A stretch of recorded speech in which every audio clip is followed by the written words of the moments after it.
Hey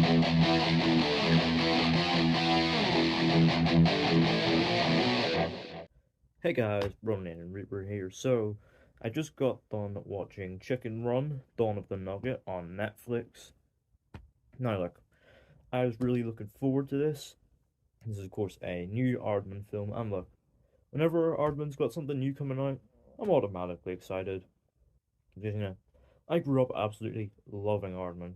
Growing up in the UK, Aardman is something of a childhood staple. You've got Wallace and Gromit, Shaun the Sheep, and hell, the original Chicken Run. So yeah, naturally, I'm always looking forward to seeing what they have coming up next, especially since they're reliably pretty damn good.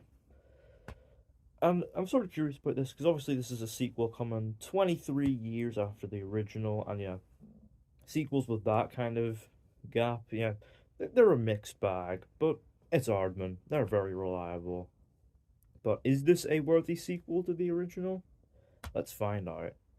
So, in the film, Ginger and Rocky have been able to put their past life at Tweedy's farm and subsequent escape behind them to live quiet lives in a peaceful island where all of chickenkind lives in harmony.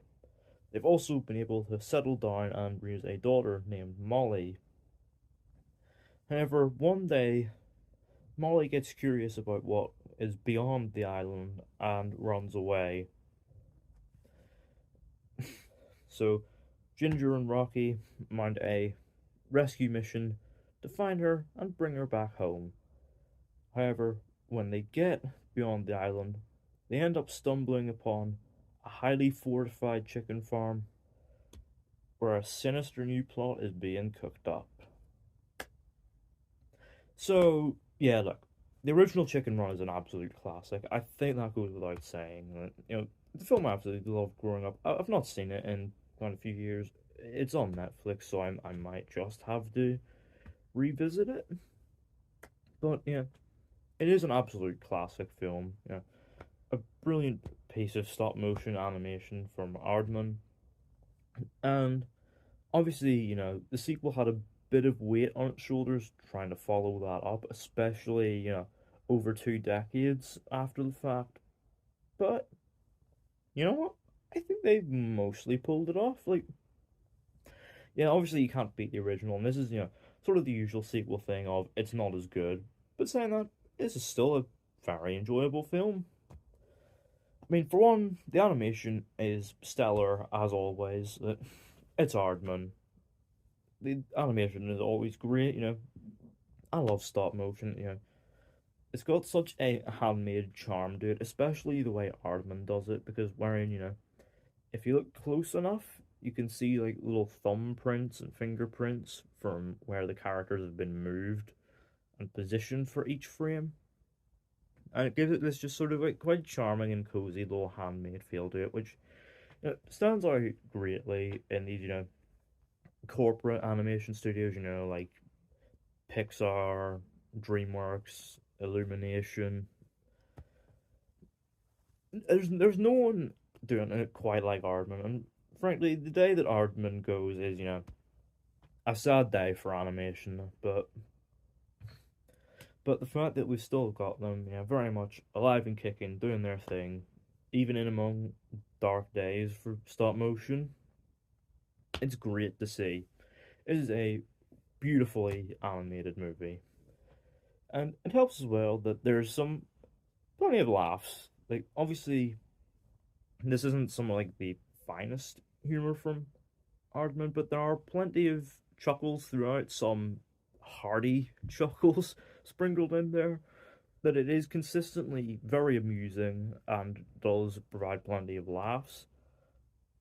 And there's plenty of, sight gags, wordplay, some slapstick. All of Aardman's bag of tricks is here and utilized to wonderful effect in a story which can admittedly feel kinda rushed at points, but keeps up a brisk economical pace throughout. Plenty of room for, big action, big laughs, some character moments, and of course some, some messages about, the about where the chicken nuggets that we eat come from. It's Aardman very much doing what they do best, and it's a consistently very entertaining film throughout. And where would these laughs and these big character moments be without a solid cast of voice actors doing some good work? Obviously, in the leads we've got Thandwe Newton as Ginger,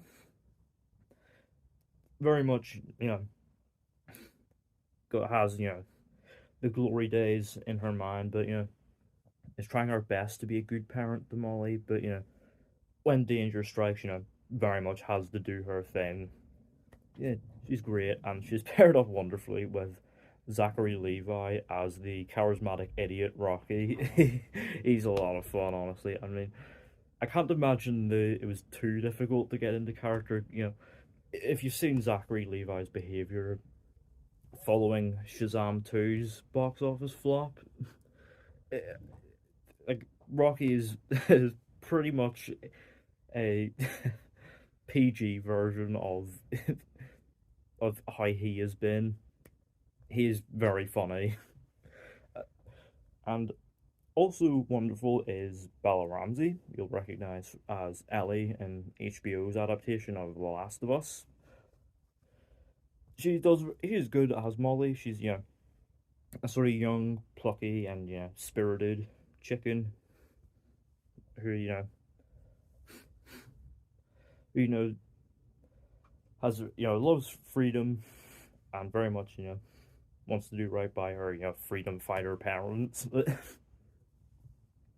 And they're joined by a pretty solid supporting cast. Some highlights include the national treasure David Bradley as as veteran Pigeon Fowler, who, with a tendency to ramble on about past glories. He's very funny. We also got Ramesh Ranganathan and Daniel Mays as a pair of rats called Nick and Fetcher, who sort of act as uncle figures to Molly. They're a sort of resourceful pair, if kind of dim-witted, and they're consistently very funny. They are probably the comic highlight of the film. And you've also got comedian Nick Mohammed, aka Mr. Swallow, who you will recognize this guy. He was Wonder Kid Nathan Shelley in Ted Lasso. He is very funny here. Like I recognize his very distinctive voice the moment he came on screen. He is this very funny sort of comic villain, Dr. Fry, wherein he's a genius, but he's an incompetent idiot as well. He's really funny. So a strong cast of characters. Admittedly, some of the supporting characters can feel a bit on the thin side. Like obviously the strongest character development comes from Ginger and Rocky and Molly, but some of the supporting characters feel a little underdeveloped and kind of one note beyond their recurring gags. Funny as they are, but and it does build to a climax which does pay off all the character stuff very nicely, even if not quite as emotionally resonant as Aardman at their at their best, and does have some fun action, and does bring back some familiar faces from the original film. I will remain hush on that one. You kind of have to see it. It's a sort of big like, Leonardo DiCaprio pointing at the TV moment. But it does end on a happy note. And it did leave me with a smile on my face, even if obviously it doesn't quite hit the highs of the original. But it's just a really entertaining film overall. Even if this isn't like top tier Aardman, it's still enjoyable. Overall, I'm gonna give Chicken Run Dawn of the Nugget a 7.5 out of 10. So yeah, let me know down in the comments. Have you seen Dawn of the Nugget? What do you think of it? Are you an Aardman fan? What did you make of it in comparison to the original? And are you excited for what they've got coming up? Because I know there's a new Wallace and Gromit movie in the works, and I am unbelievably stoked.